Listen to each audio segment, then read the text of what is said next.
Hello,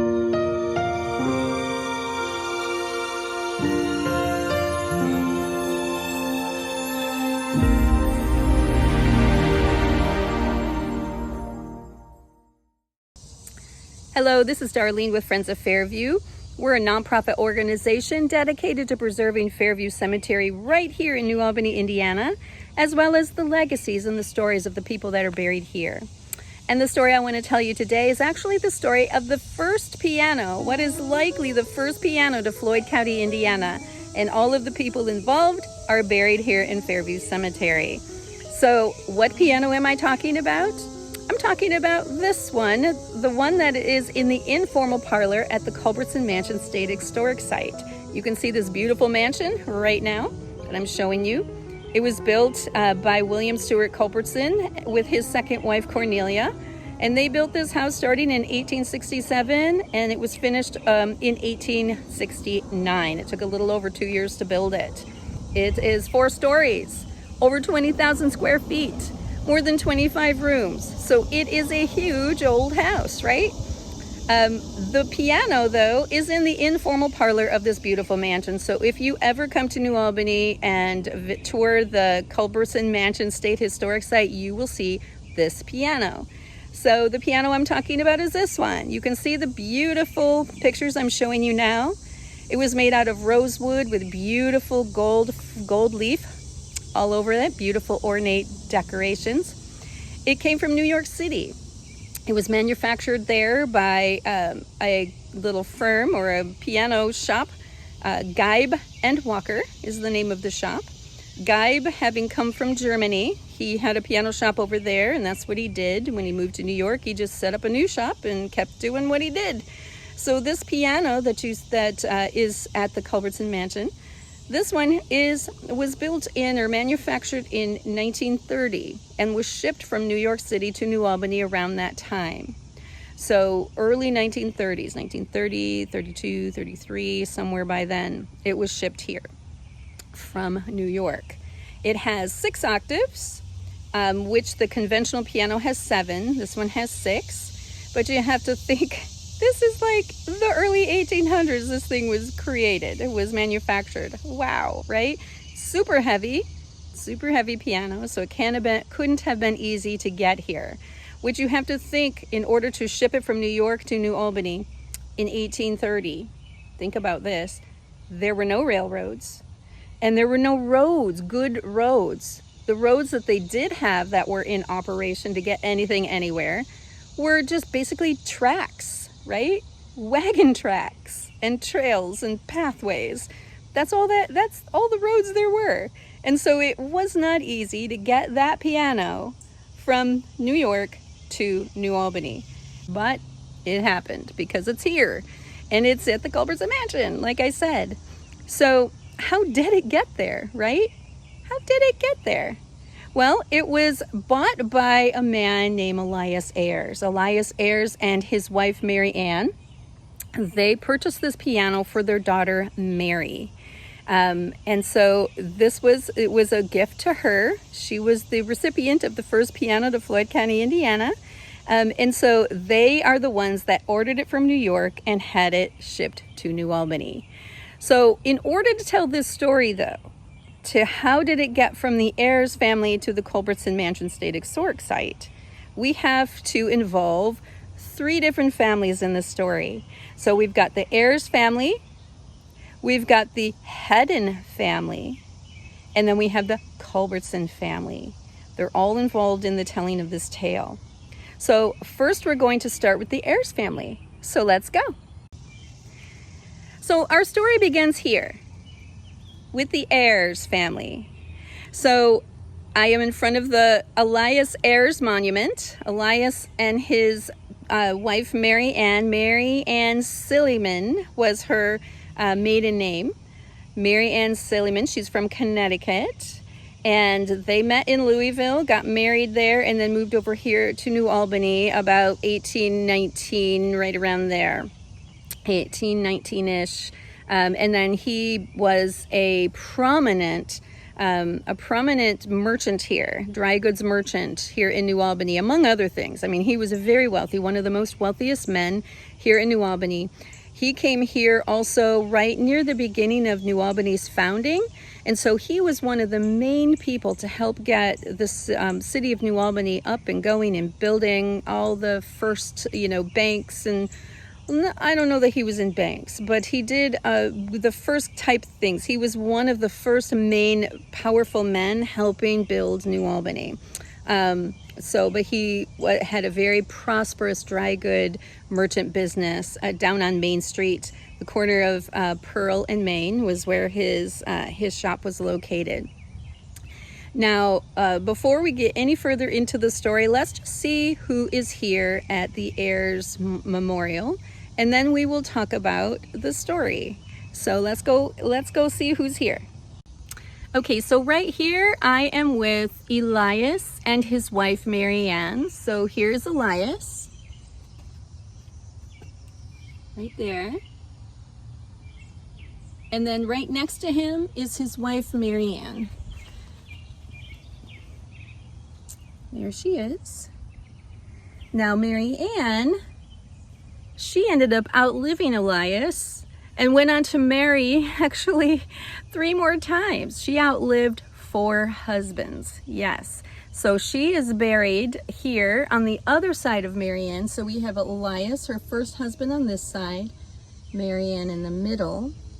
And then on this side here, we have Mary Ann's 4th husband, her last husband. And this is Reverend Robert Lapsley. So Mary Ann is in between her first husband and her 4th husband here.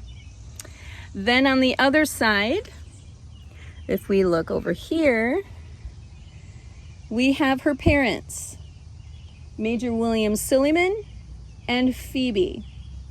So Phoebe was her father's 2nd wife. And then if we look down here in front of William, we see he was a Revolutionary War patriot. Okay, so now we are next to her parents. And then right here is her sister, so another one of their daughters. So this is Catherine Hillier. Catherine Silliman Hillier was a sister to Mary Ann. And so those are the 6 people that are on this side of the monument. There are more on the other side. But we have Elias, his wife Mary Ann, Mary Ann's 4th husband, Robert Lapsley, Reverend Robert Lapsley. Across from them, the 3 over here are Mary Ann's parents, and then her sister is here.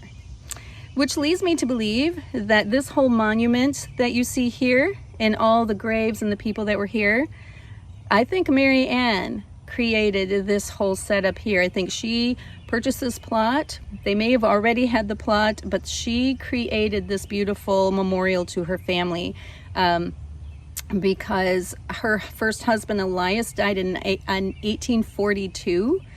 When Fairview had only just begun. It was only just here for a year. Fairview Cemetery opened in 1841, right? 1841 was when they started burying people here in Fairview. It was called the Northern Burial Grounds at that time. The original burial grounds was closer to where the current public library is, right there, was where that was. And they moved all of those graves over here because there was problems with flooding and things like that, and they were growing out of space, so they moved all the bodies over here. So my guess is that this plot definitely was not here at the time that Elias and some of their children were buried. She created this later. She did this. I think Mary Ann did this, especially because a lot of her family is buried here. So I think that this is something that she did. She purchased this plot, this land, and this plot, and then she created this beautiful Elias Ayers monument and memorial and burial family plot. It is quite impressive. So those are the 6 people that are on this side.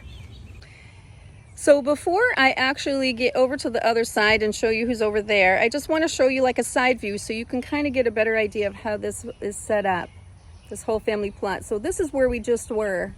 See those 6 graves? That are the ones we just talked about. There's the road. And then you can walk up the middle and it leads right to the monument here, which we were just there. One side shows Mary Ann is listed on this side. And if we look around the front of the monument, we're going to see Elias. So there's Elias. So you can see we've got on this front side, we've got 6 people where we just were. But then if you look, there's more back here. This is also part of the Ayers family plot. So let's see who's over here. Okay, so on this side, we have over here, this is all of the Ayers children. They had 8 children. And unfortunately, most of them died in infancy or early childhood. One of them lived to be 15, their son Edward. And Mary, whose piano that was, this piano we're talking about, that Elias and his wife Mary Ann bought for their daughter Mary. She's right here. Here she is. Mary B. This is the daughter who the piano was bought for. But look, do you notice her age? She was only 19 when she died. The next oldest that lived after her was 15. The next oldest that lived was 8. All the rest of them died when they were like 2 or 3. And 1, 2 or 3, one of those 3 ages. Most of them died in infancy or early childhood. So by the time Mary was 19, she lived to be the oldest of all their 8 children. So Elias and Mary Ann Ayers, all of their children died. By the time they were 19, all of their children were dead. Mary Ann is the one who lived the oldest. It's just tragic to see. But there they all are. And then over here on the other side, we have Catherine S. Moody, Catherine and Willie. If you look at the top, it says our babies. And then next to them is James Moody. So Catherine and James Moody, and then 2 of their children who died most likely in infancy. There's not even any death dates or anything. So either they were stillborn, she miscarried, they died young, maybe they were twins. I don't know their story, but they're buried here in between their parents. Now Catherine Moody, she is the daughter of Mary Ann's sister. So this is Mary Ann's niece, right? Is right here. Mary Ann's niece and her husband, her niece's husband. Now, Catherine died only at 22, 23. So maybe she died in childbirth to the babies. She was so young when she died that he died in St. Louis. So even though she died here, he died in St. Louis like 30 years later. So, you know, it was most likely he remarried and then moved there, but then he's buried here with his wife and their 2 little babies that are only have a first name and no date. So it might have been a childbirth thing, which is a very common thing. This one here, I have no idea who she is. I've tried to figure it out, but her name is L.M. Holly. Let's get closer to the grave. And she was the consort of F. Thurston, who departed this life. She was 29 when she died. She died July 6th, 1842. I don't know her story or how she's connected, but I'm sure Mary Ann put her here for some reason, right? So that's who's here at the Ayers Memorial. So now we know Mary, whose piano that was, died at 19. So then what happened to the piano after that? Well, after Mary died, And Elias died just a few years after her, because Mary died in 1839, their daughter, at the age of 19. Elias Ayers died in 1842, so just a few years after his daughter died. And then all of the other children had already passed away, so they had no children. All of them were gone. So then Elias dies a few years later, and as I told you, Mary Ann would go on to remarry several more times and have 4 husbands total and outlive them all. So what happened with the piano? It stayed with Mary Ann. She kept it that whole time. But then at her death, she left it to David Hedden and his wife Elizabeth. David and Elizabeth Hedden. So what is the connection there that would cause her to leave this treasured piano that they bought for their one daughter, who made it to 19, unfortunately not beyond that? How did it get to the Hedden family? What is the significance there? So we're going to go over to the Hedden family plot, and let's pick up the story there.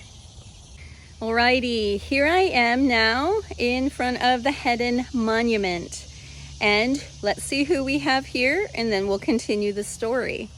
So here we have, as I told you, the piano was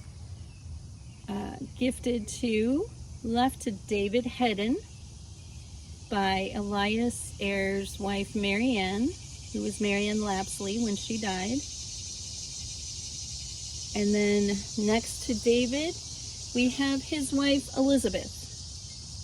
Elizabeth Wood was her maiden name, Elizabeth Wood Hedden. And then we have some of their children. They had, I think, about 8 kids, but right here we've got Frances, who never married. She stayed unmarried, so there's Frances. And she lived at the family home until her death. And then we have Walter Hedden, their son. And then over here, so we have those 4 on this side of the monument. Over here on this side of the monument, we've got 3 more. All children. Well, one is an adopted niece. So right here we've got Wallstein Hedden. He only lived to be a day, poor little honey pie. And then next to Wallstein, we have Sarah Sanborn. Now she was adopted. She was the niece, a niece that was adopted by David and Elizabeth Hedden. She was an orphaned niece adopted by them. So Sarah Sanborn. And then next to Sarah, we've got Theodosia. So Theodosia Hedden, she figures into this story too. So there's Theodosia. So David Hedden and his wife Elizabeth inherited the piano. So what's the story there? How did Mrs. Ayers leave it to the Heddens? What's up there? Well, let me tell you the story because it's pretty interesting. So David Hedden, he was born in Newark, New Jersey in 1802. When he was about 18, he decided that he wanted to join a brother who had settled in Illinois, just on the other side of the Wabash River there, just on the other side of Indiana, so right near the Indiana-Illinois border, right across the Wabash River. So he decides to set off to figure out how he's going to do that. So he ended up joining a merchant's little party. A merchant's party, became hired by a merchant to help him transport his goods to the same location. That merchant just happened to be going from Newark, New Jersey to the same place, the same vicinity that David Hedden was trying to go to join his brother there in Illinois. So he, again, the same struggles that I just mentioned about trying to transport that piano from New York to New Albany is going to be the same struggles and challenges that David Hedden and that merchant and all those people would have had to also endure to get the goods, transport the goods all the way to the Wabash and all of that. So they still had to transport over very difficult terrain in the Allegheny Mountains and all of that through Pennsylvania. And then it's all tracks, no good roads, so just wagon tracks, your wagons getting stuck in the mud and all the stuff, you know, breaking down axles and all the things. And then the flatboat down the Ohio River, you got to be really skilled to be able to control one of those, because basically the current is taking you down and you got to be able to handle the current. And then you got to, where are you going to sleep? Well, you would sleep on the flatboat.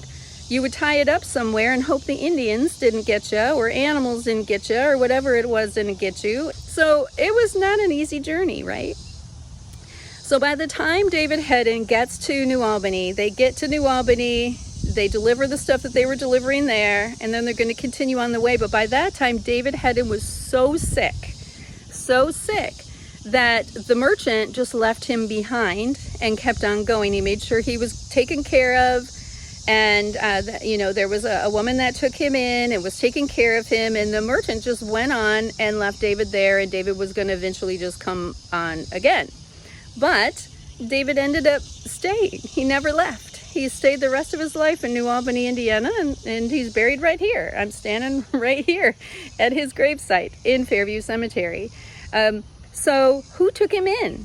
Well, when he got sick, this woman, a young woman from New Albany, was worried about him, and she had a very maternal instinct, so she decided to take him in and care for him and take care of him, and that was Mary Ann Ayers. And so David Hedden ended up being nursed back to health by Mary Ann Ayers and stayed in her home with Elias, her and Elias's house. He stayed there. They ended up pretty much just really hitting it off with him and just adored him. He boarded with them for many years, and actually started working in Elias's dry goods store as a clerk, and then pretty soon a business partner. He went into business with Elias, and then eventually bought out Elias's shares and then became the sole owner. Now, Elias's nephew, Silas Day, also around the same age as David Hedden, came a few years after David got to New Albany, and so he also kind of partnered with David for a while. But then eventually David Hedden bought out Silas Day, and then he became the sole owner of it. And then it became Hedden Dry Goods. And then he created a new building on the corner of Market and State, which was burnt down. It's no longer there. But anyway, so that's what happened, and that's how he got connected with the Ayers.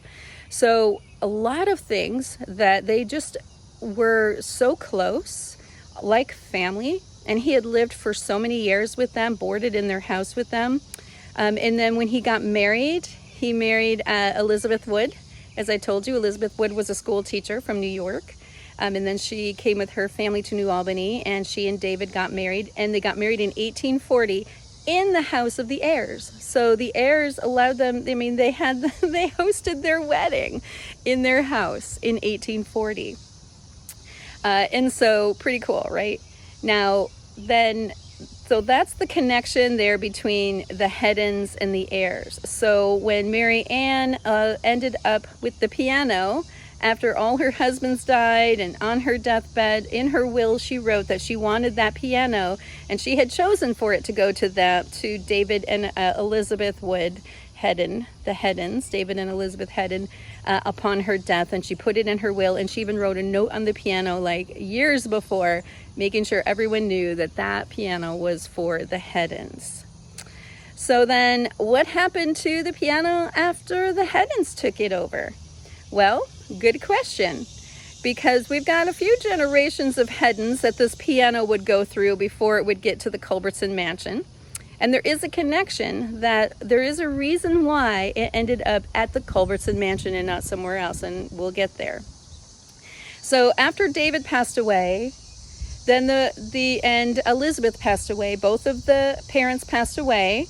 Some of the daughters, as I said, still stayed living in the family home. So they lived in the family home until their death, and the piano just stayed there. One of them, the last one to live, or the last one to die, was Theodosia. And we were just at her grave over there, Theodosia. Here's a picture of her. Now, Theodosia left the piano to her niece, Susan Elizabeth Hedden. Susan. But she went by Elizabeth. So now Susan Elizabeth Hedden, she studied music in New York and all of that. So Theodosia just she left the piano to her niece, Elizabeth Hedden, which we will get there in a second because there's a connection. It was Theodosia's brother, William Ayers-Hedden, one of David and Elizabeth's children. William Ayers-Hedden, who's buried over there with his family, he's actually the connection between the Hedden family and the Culbertson family. So this is David's son, William Ayers-Hedden, and you can even see by his middle name being Ayers how close the family was, that they would even name one of their children with the middle name Ayers. So William Ayers-Hedden was the brother of Theodosia, and his daughter Elizabeth Hedden inherited the piano. And so we're going to go over there now and find out more of the story. We'll pick up the story over there at the William Ayers-Hedden family plot, where all of his sons and daughter are buried there, and that's where the story continues. So, see you there. Okay, so here I am in front of the William Ayers-Hedden family plot, and we've got 4 people buried on this side, and then over here we also have 4 people buried on this side. So before we continue the story, let's just see who's here, right? Our cast of characters. So right here we have William Ayers-Hedden. There he is, right there, and his wife, Jeannie Gebhardt Hedden. And then next to them, we have 2 of their children.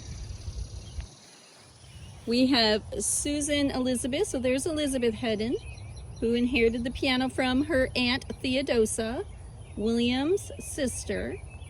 And then next to her is William John Hedden, another one of their children, who these 2 never married. So William Ayers-Hedden and his wife Jeannie Gebhardt Hedden had 4 children, 3 sons and a daughter. And then William John never married, and Elizabeth never married, Susan Elizabeth. But we'll call Susan Elizabeth because that's what she went by. Everyone called her Elizabeth Hedden. So let's see who are the 4 people over on the other side. Let's go see. Okay, so here we have another son, David Kirk Hedden, and this is his wife, Faye. Faye Seitz Hedden, or Seitz, however it's said. And then next to them, we have another brother. We have Earl Gebhardt Hedden and his wife, Sarah Galbraith Hedden. So those are the 4 that are on this side of the family plot. So William Ayers-Hedden and his wife Jeannie Gebhardt Hedden had 4 children, 3 sons and a daughter. So that would be Earl, William, and David Hedden, and then their sister Susan Elizabeth Hedden, who went by Elizabeth. So that's the family. Now, in order to connect this family, the Hedden family, with the Culbertsons, how do we get to the Culbertson mansion with this amazing piano, right? Well, we're going to have to go through their father, William Ayers-Hedden, who's here with his wife Jeannie. And we're going to have to go through the Civil War to get there in order to get the connection with the Culbertsons. So hang on to your hats because it's about to get crazy. Alrighty, I'm here in front of the Culbertson family plot. If you want to know who's up here, you can watch my video that I created called The Culbertson Family Plot. It is right also in this whole series of Everyone Has a Story Season 1. So I encourage you to watch that if you want to know who the people are that are up here. I'm just going to talk about the 2 that are part of our story. The story is today, and that would be William Stewart Culbertson and his first wife Eliza. They are buried up here. So, but first, before we go up there and I continue that story of how Willie and William, we're going to call William Ayers-Hedden Willie, so we don't mix them up with William Culbertson. So Willie and William. But I just wanted you to notice that we are just across from the Hedden family plot. Right across the street is the Culbertsons. So let's go meet William and Eliza and continue their part of this story. Alrighty, so here I am with William Stewart Culbertson and his first wife, Eliza Vance Culbertson. She was a Vance. And so the story continues with them and the Civil War and all of that, and William Ayers-Hedden Willie. And we're going to continue that story now. So Willie ended up working, he worked for William Stewart Culbertson in his dry goods store. He actually boarded at the Culbertson dry goods store. So he was a boarder there and a clerk and everything, all kinds of other stuff. So he eventually would work at his own father's dry goods store, the Hedden dry goods store. He would work there and also partnership with his father later. But prior to that, he was a clerk and worked in the dry goods business, the dry goods store of William Stewart Culbertson. And he boarded at the store.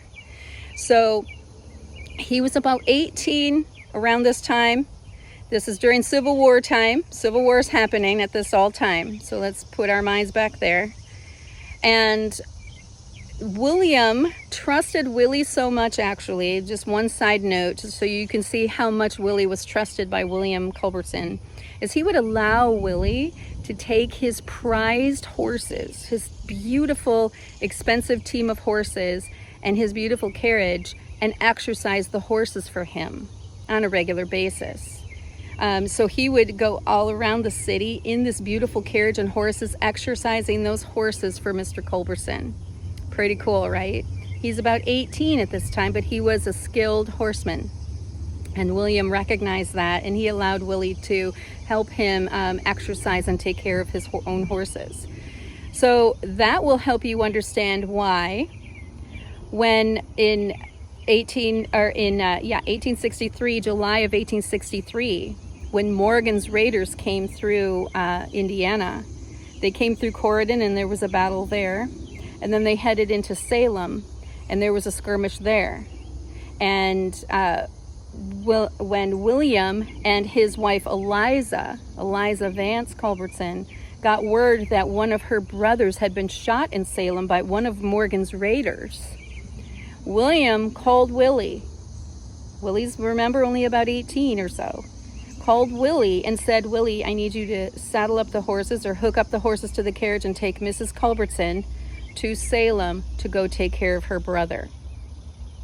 And so he did that. He took Eliza to Salem, and Salem nursed her brother, William Vance, back to health. Well, at least until he was past the danger, and she stayed with him for a week before she returned back with Willie. Willie and Eliza returned from Salem about a week later. Now, William Vance didn't die in the battle of Salem, or up in Salem during that skirmish. He was shot through the lungs. And the articles about him in the paper of the day say that they thought it was mortal, or that he would die. He did not die. He did survive that. He is buried actually in Austin, Texas, where he moved after the war. So that's where he's buried. But he didn't die at Salem. So after Willie and Eliza come back and all of that, Willie would later go on to become very wealthy in dry goods. He started a hosiery mills here. His father-in-law was J.F. Gebhardt, J.F. Gebhardt, and Gebhardt started the woolen mills. He started the waterworks, and so many other things. I mean, I don't want to make this video go long, but a lot of things that he contributed to the city of New Albany. But William Ayers married Gebhardt's daughter, Jeannie Gebhardt Hedden. So William Ayers-Hedden married Gebhardt's daughter, Jeannie. And so his father-in-law and he did a lot of stuff together. But William Culbertson invested in Willie to get the hosiery mills going. So William Hedden, Willie Ayers-Hedden, started the hosiery mills here in New Albany, and William Culbertson invested in that, okay? And in other things that William would do, or Willie would do. William Culbertson invested in a lot of different things that Willie would do. He was a partner and an investor in a lot of things. So their connection was very close all throughout the years. And so 30 years after the Morgan's Raid story, when Eliza's brother was shot there and Willie had to take her there to Salem to nurse her brother William Vance back to health. 30 years later, we now see Willie. He's wealthy merchant, hosiery mills, all the things. And he's on a B&O railroad or B&O train. He's on his way back from a trip out east. And they are just crossing into Indiana. He's been talking with this gentleman. They in the smoking room. There was a train usually had a little smoking room, and the men would all gather there and talk about politics and all this stuff, right? And so he'd been chatting with this guy for a long time on the trip and having a nice, pleasant conversation when the conductor announced that they had just crossed into New Albany or into Indiana. And the gentleman that he had been having this conversation with for hours on the train looked over to him and said, "Oh no, are we in Indiana? The last time I was here, about 30 years ago, I shot and killed a man, and it has been haunting me ever since." And Willie looked at him and said, "What? You, sir, don't look like anybody that would do such a thing." And he said, "No, you don't understand. I was one of Morgan's raiders, and I shot a man and killed him, and it's been haunting me ever since." And as they were comparing notes, they realized that he was the man that had shot Eliza's brother, William Vance, all those years before, that Willie had taken Eliza out to go help, right? Oh my gosh, right? So here's the man that shot her brother on the B&O Railroad, chatting with Willie 30 years later. So Willie gets to tell him, no, he did not die. He survived. He didn't die there. You didn't kill him. He survived that. And so the man was just so relieved, and he said what a relief that was to his heart, that had been a burden for him for 30 years. And so what are the chances of that, right? So there's all of that. Look at all just from a piano, all these things. So just to show the connection between William Ayers-Hedden, and William Stewart Culbertson was very close, very tight, right? So let's pick up this story back over to the Heddens, because now we have one more generation to fit in, and that would be Willie Ayers-Hedden's children, the ones who donated the piano to the Culbertson mansion. So let's go there. Okay, so here I am back with the William Ayers-Hedden family plot. There they are. Here is William Ayers-Hedden right here, and his wife Jeannie Gebhardt.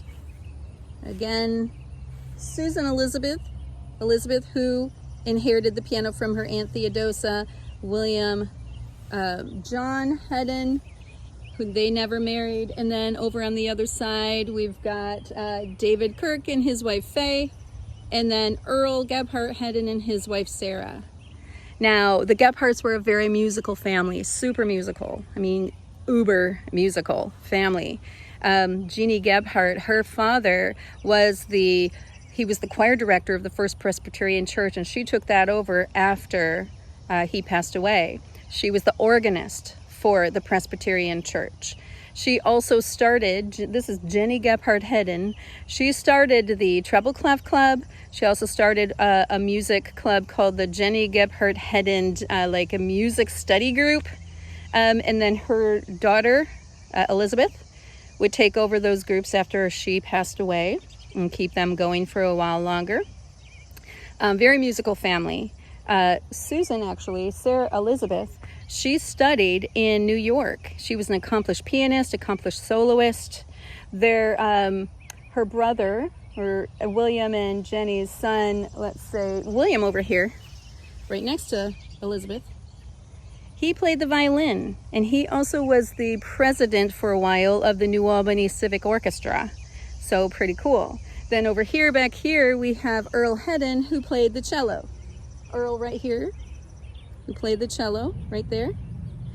And then I'm not sure if David played anything. I'm not sure. I didn't see anything that mentioned his name with an instrument, but I can't imagine he grew up in this musical family and didn't know how to play anything. I'm sure he probably took some type of musical lessons somewhere in his life.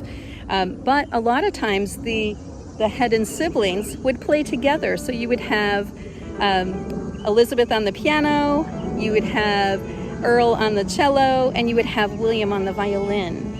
Most likely chamber music was very popular at that time, that they would play together, but very accomplished musical family. So it makes sense that Theodosia would leave the piano to Susan. Now, as I said, Susan never married. So at the time of her death, when she died in 1970, I believe it was 76, 78, at the time of her death, her brothers, it was William and Earl. Her brothers William and Earl donated the piano in her honor to the Culbertson Mansion, in honor of also the relationship between William Culbertson and their father Willie, and the support that William Culbertson had given their father all those years, right? And so there was a special bond between those two families, and so it's no surprise when you hear the full story that the piano ended up at the Culbertson Mansion State Historic Site, where it is on display and where you can see it now. It's gorgeous piano, just a beautiful piano, likely the very first piano to Floyd County, Indiana. What? Whoa. Well, there you have it. The story of that first piano. There's a beautiful piano at the Culbertson Mansion State Historic Site. Make sure you get over there to see it. It is in the informal parlor, and it is a beautiful sight to see. So there you have it. Until next time, bye.